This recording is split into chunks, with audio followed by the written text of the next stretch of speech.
episode 1 of the Career Wednesdays show.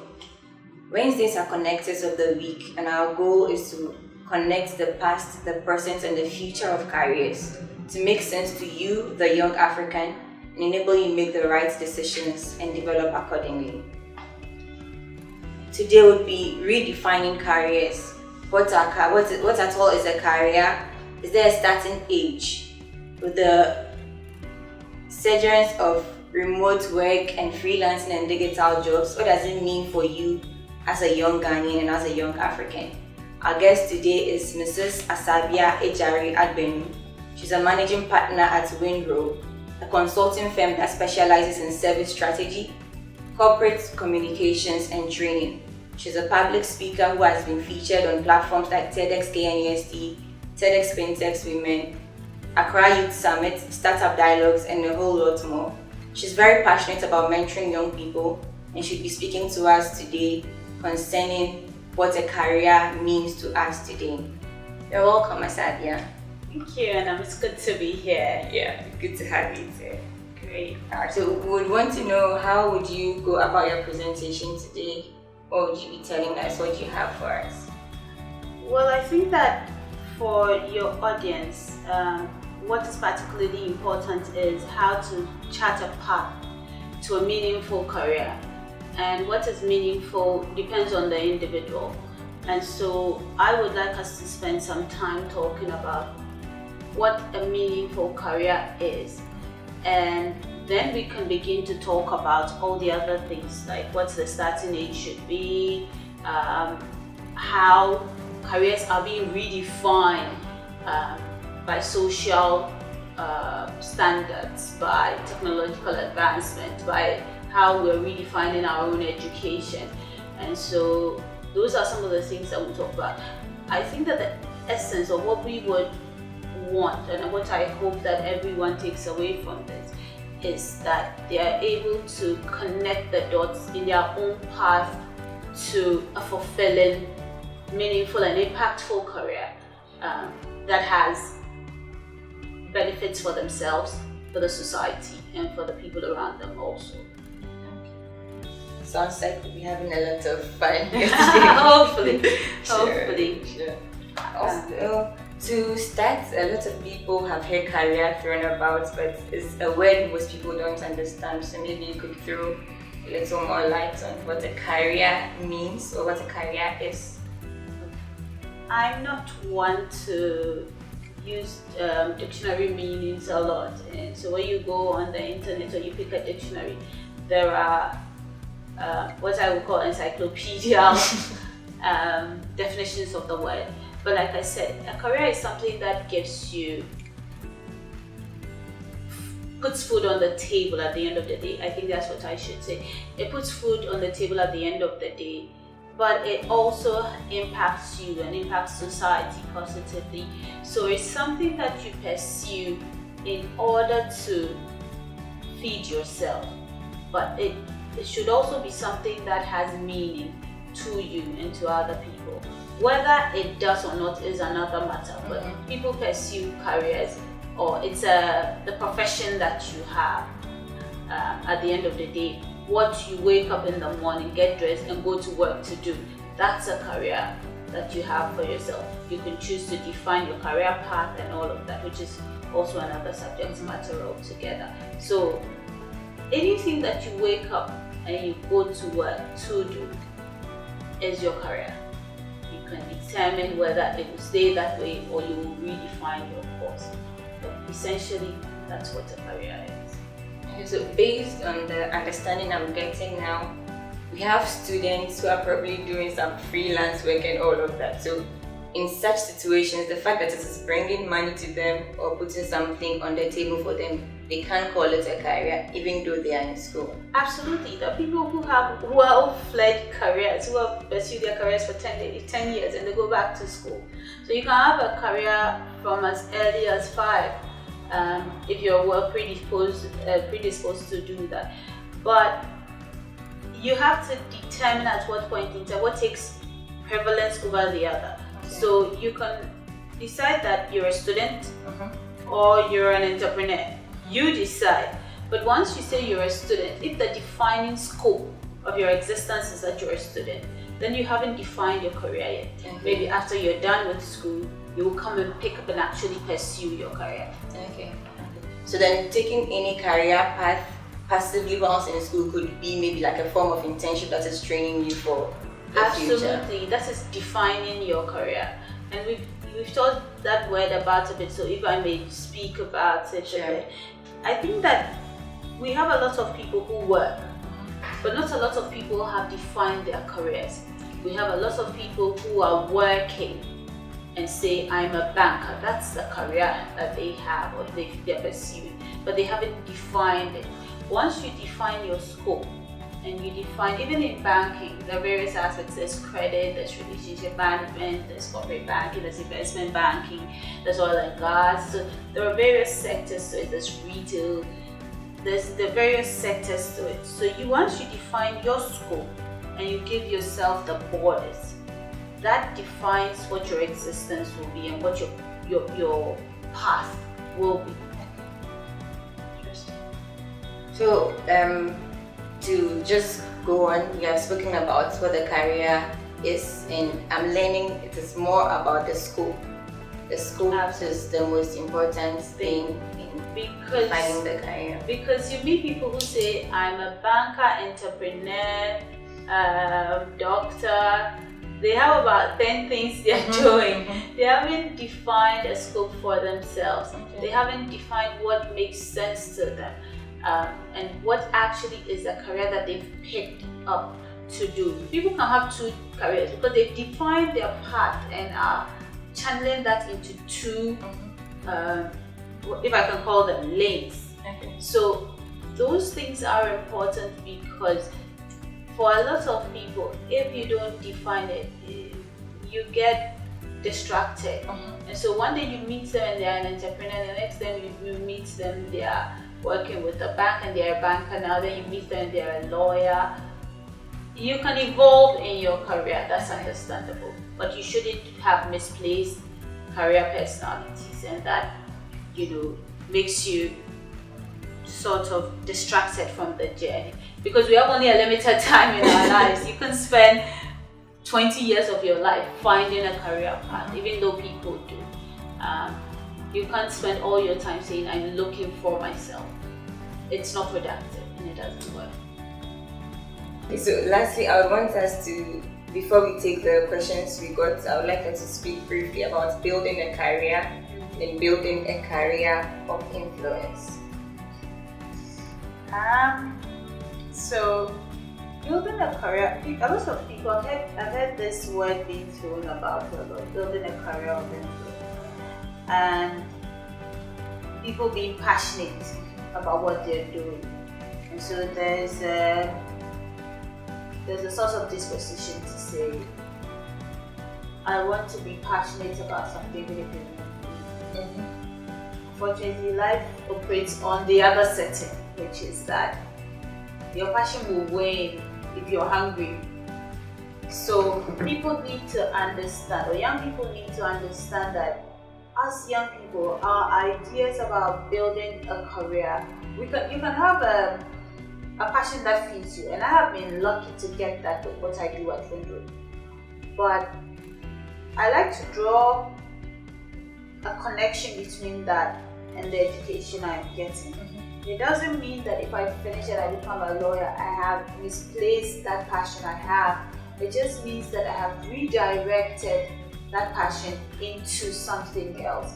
And what that means is that now I might have a career as a lawyer, but I'm so passionate about banks and the problems they can solve just by using simple operational processes to make customers happy. So essentially what I'm passionate about is customer service strategy.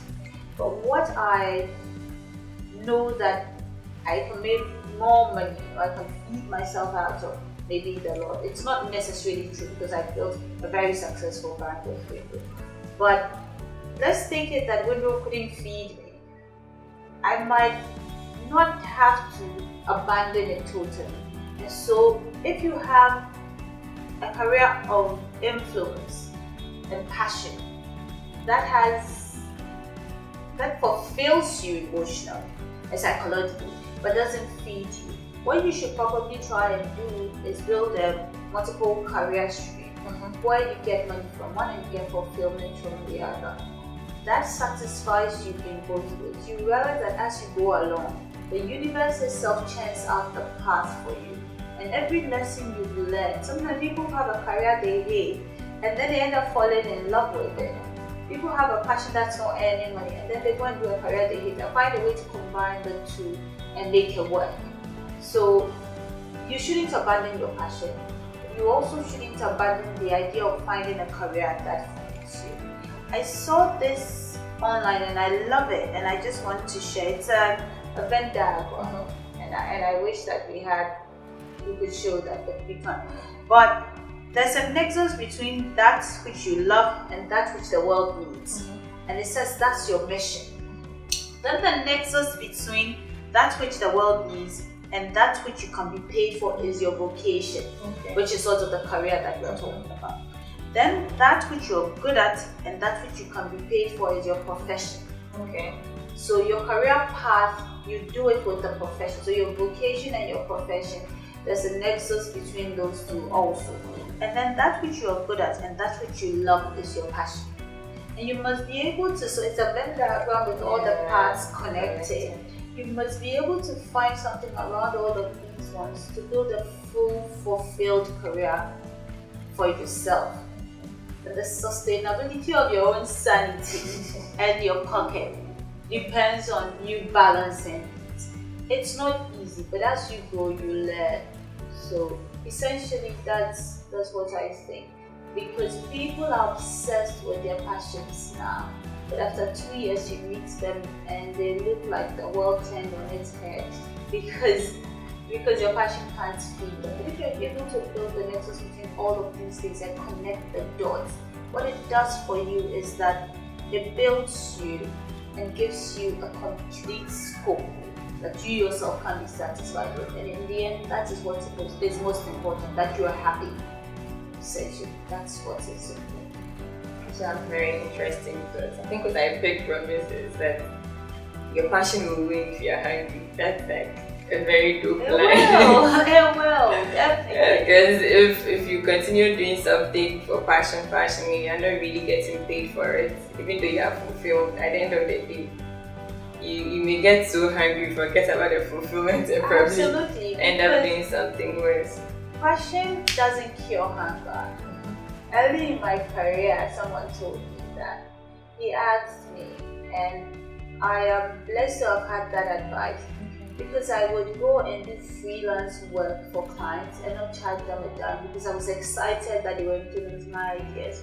And he said to me, "With everything that you're doing, there's a commercial bit to it." There was no commercial bit, and I had to stop in my tracks and rethink.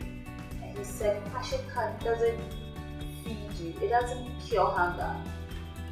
When a person is hungry over a long period of time, what happens? The person dies. That's the same thing that happens to your passion. If your stomach is empty or your pockets are empty for a long time, it dies. You need that oiled pocket to be able to water that flower of passion for it to bloom and bear fruit.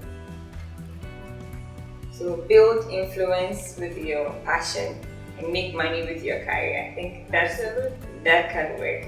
So we'll go on to some of the questions we got from some of our audience. This one says, "What on earth do I need a career for?" I think we addressed it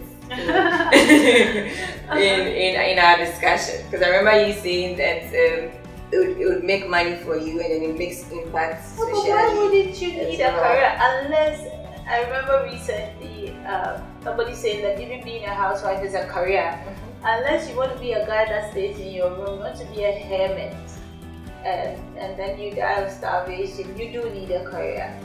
Even if you're Bill Gates' daughter, you need your own career. It's important. So why on earth would you not need a career? Is my question, or is my answer to that? Okay, the second one says, "Am I a failure if I end up doing what I didn't plan to do but make money anyway?" I will tell you a little story about myself. I studied playwriting at the university. I chose theater art. They didn't choose me. I chose to study playwriting because in my head, here's what I was going to be. I was going to be this writer hiding in some room with my cat. I was going to be like this crazy cat lady writing novels in my apartment. And years down the line, I'm doing something completely different. But I can say this, I am absolutely happy. Don't be in a hurry. When in primary school, everybody knew what they wanted to do. Like, everybody wanted to be a pilot, a lawyer, all of that. Now my son says he wants to be a professional gamer. And I'm letting him say that because I know that 20 years down the line, he can still do it or decide to change his mind. And it's perfectly acceptable to do that. Allow yourself to evolve and to try things. That's the happiness or that's the joy of the journey of the human life. But don't spend too much time doing that also. Okay, so the next one says, what should guide me in my choice of a career? Easy employability, huge remuneration, maximum impact. The nexus between all three is fine. But something that you can live with yourself if you're doing. People wake up and absolutely hate their jobs. They hate their jobs. They are being paid thousands of cents, thousands of dollars, tens of thousands of cents, but they hate their job. You must find it bearable at the very least. So I will cancel all three and say your career should be bearable. It must bring you maximum joy in all spheres of your life. But if it doesn't, it must be bearable. You must be able to do that job for 5 years and not think about quitting. Okay. Or not think about, I'd rather be anywhere but here. So that is what should guide you in the choice of career. What can you live with? What can you live with? Your job sticks closer than your spouse. I am married. I see my spouse in the morning and then I see him at night. And when we see each other, it's how was your day? Oh, 2 hours. I have to be at work. And even though I don't have a brick and mortar office and I have a big bedroom, in my house, in my study, that's my office. And I have to be in there for the whole day working. Especially if I have a project I'm working on. I live more closely with my job than I do with my spouse. Even though my spouse is a human being, my job isn't. So you must understand that you live with your job longer than you live with your relatives or with others. So you should find it bearable at the very least. Interesting. Okay, what if what I want to be will not thrive here in this country? The world is a large place. Don't be afraid to go elsewhere to see it. And if it doesn't work, don't be afraid to come back.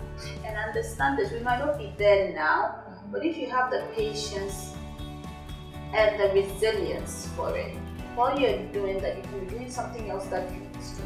But if you have patience with the market, we always get there. We always get there. I have friends who bring me sweets from abroad and think they are coming to impress me, and then they get here, I have something fancier. So now the world, like they keep saying that the world is a global village, we have all evolved so quickly. So if what you want to do won't thrive here, either you do two things. Either you put yourself on a limit, I'm going to go where it thrives, or you give yourself space and time and patience, and you carry us along this. Maybe you're the salvation that you know. Okay, there's another one here that how do I know what my career is? You know, you always know, and it's okay not to know. When I came into banking, I didn't know what I was going to do in banking. But one day someone said, come sit here, do this, and then I knew. You will find it, or you will find you.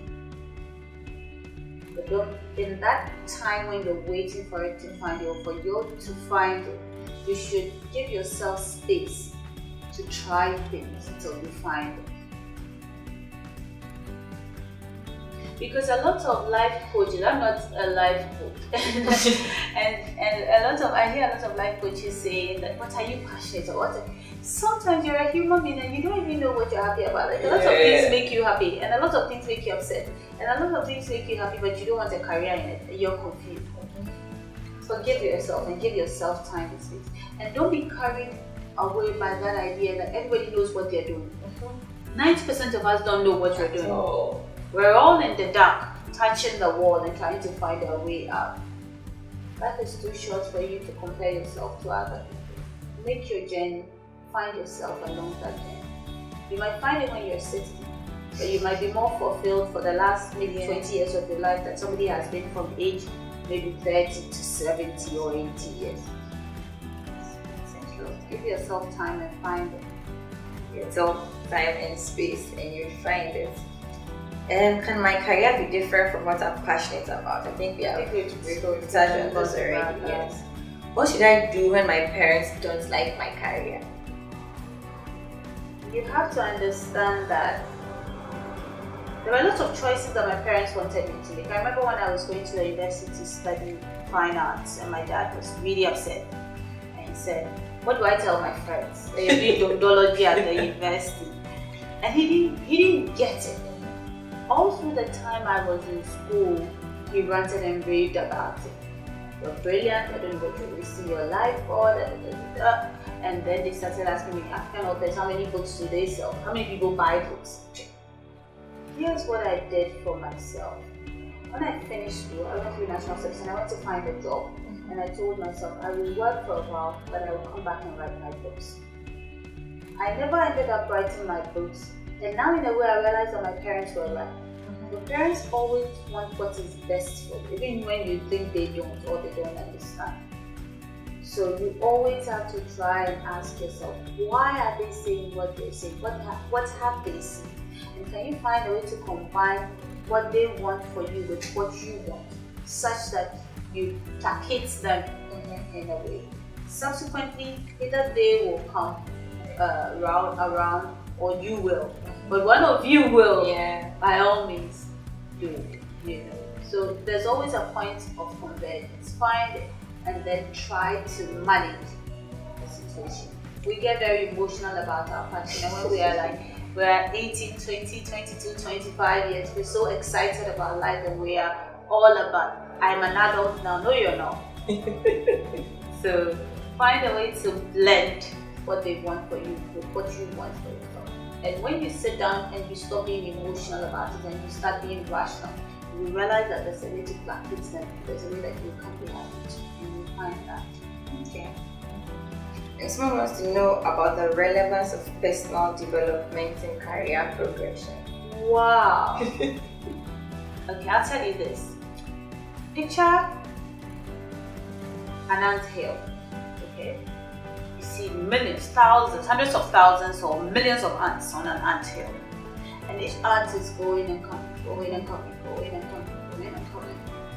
You don't see what they're doing, but by the time you see the anthill is built. Right? It's the same thing with a career. There are thousands of people doing the same thing as you.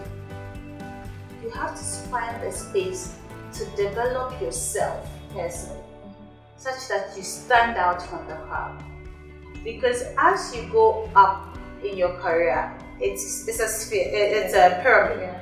It gets like that, and it gets thinner and thinner and thinner at the top. Only the best are at the top. We have a lot of politicians. Only one person ends up becoming a president. We have a lot of teachers. Only one person ends up becoming the best teacher of the day. We have a lot of fathers. Only one person stands up. We have a lot of bankers. Only one person ends up becoming MP. You should know that as you get to the top, it gets thinner. And because it gets thinner, it's only the person that finds time to develop themselves that will stand out and that will progress. So you don't have a choice. You do not. Your own survival in an organization. When I train organizations, I always tell them that what I'm teaching you is so that you can protect the seat you sit on. If your organization has to cut 90% of its people, let them point at you and say, no, this person is an asset. You can't let hair go. And if you don't develop yourself, how does that happen? If there's time. This has been a very interesting conversation, and there are lots of things to take home. Chief of which for me is if you're hungry, your passion will win. I think I'll keep that in the back of my mind. So maybe a few words to end the session. Alright. I think that people, any person coming up who is not defining the course of his life should find the nexus between their career and their passion. And if it's not converging, don't force it to let it be. It will. It might look like very parallel lines, but it will converge at the end. The other thing I want to say is that don't follow trends. They fade. Don't get carried away by what everyone is doing. So focus your efforts on one particular thing you're doing and learn all the lessons you can out of that. That's the only way you can know that you tried your best at something and it didn't work and you're moving on. But if you're following a trend, you don't even know what time to quit if it's not working, because that's not what your path is. That's somebody else's path he has defined that you're compelling yourself to follow. The other thing I wanted to say is that be afraid to fail. People often say don't be afraid to fail. Be so afraid to fail that whatever you're doing, it's successful, it can feed you, you're passionate about it, it has to work. I tell people that fear works for me differently. Whenever I have to do training, or I have to meet a client for the first time, or I have to do a speaking engagement, I'm nervous, my hands shake visibly. When I came, I sat there, I had a conversation with a friend so I could relax. You think, this is a simple YouTube interview, why you are going to be, why should you be stressed? But when you think about the fact that whatever you're going to do must be relevant enough to the people that you're doing it for, that makes you afraid to fail yourself and to fail. Don't let somebody tell you that don't be afraid to fail. So you're just jumping into things head on. You want to show us how bold you are because you want to have a story. That's exciting when you tell a story. So if people say you inspire me a lot, because people have these stories about how fearless they've been. Be afraid to fail. A lot rides in life on you being successful. So you have to be afraid to fail. The other thing is that if you don't get rich from your career, make peace with it. You might not get as rich as Zuckerberg is. Your name might not be known all over the world like Bill Gates' name is known over the world. But guess what? You're doing something relevant to the little community you live in. You're doing something relevant to your family. If you have a career and you're able to pay your younger brother's fees, you have changed the course of his life forever. You should be content with not being extra rich. We have too many people looking at too many success stories, and they forget that there are only 5 of those people in this world and there are billions of the rest of us. And it's fine, because if you build a life of influence for yourself, and you influence your community and you influence your society, life finds its own way of rewarding you, and you get rich without even knowing how it happened. Don't start off wanting to be rich. Okay. Content with whatever you're earning, live according to it, save, make sure that your career is defining a path for you, a path of fulfillment for you. And that's more important than being rich. You have a lot of rich people who commit suicide all the time. Us poor people, we're too busy looking for money to kill ourselves. Our only problem is looking for money. So write out also, these two are very important. Okay. Write out your career path on a vision board. Okay. If it and your passion don't converge, do a line in the middle and do career and do passion. Okay. And then you will find that as you write it out, your ideas are churning out. Every day, if you want to cancel that's your vision board. It doesn't belong to me. That's for you. You can tweak it, you can let it grow. As you grow, you realize that that sheet keeps changing according to the person you're becoming, and according to the experiences you're having, and the point of convergence begins to come. I tried it and I've recommended it to a lot of people who said it works. So do that, write it out. Don't let someone tell you that, oh, you write in a book. No, put it on a wall in your room and every day you come look at it and be prepared to have an honest conversation with yourself that, no, let me cancel this and write this instead, or let me replace that with this. That's your vision board. That's the defining journey for you. And you shouldn't be afraid to change it or to write it out. The last thing is that be prepared for the worst of times. When I tell people this, they get surprised. Say, I've been there for 6 months without having a client. Nobody calls me.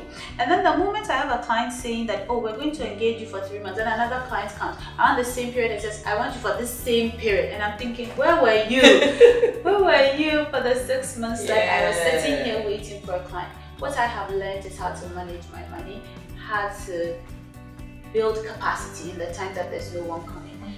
Read, do other things, volunteer, give back to my society, mentor young people. In those times, that's what I do. And so sometimes people come in and say, I'm really busy, and they understand because they know that when I have the time, I give of myself to them. When I have the time and there's no clients coming, I do my passion. When clients come, I do my career. And that balances it out. So be prepared for the worst of time. Be prepared for contracts being cancelled at the last minute. Be prepared for opportunities being taken from you at the last minute, because they prepare you for the best of times. And that's very, very important for anybody starting their careers. You could be laid off, like they come and you don't know how they handpicked you and they're like, you go. Or you have a boss that comes and just doesn't like you. Or you go out on a limb and you're your own and everything you touch is collapsing. Those are the worst of times. If you're able to write those out, the best of times will come. So be prepared for the worst of times, because those are the things that prepare you for the best of times also. So basically that's it for career. Thank you very, very much. Beneficial to your audience. It has, definitely has. So thank you very much for watching our very, very first episode. We are awaiting your feedback and to learn much more on how to make the show better. Thank you. If you enjoyed the conversation, like, subscribe, share, and just drop a comment and let us know what you think we will talk about and how we could make this better. Thank you very much.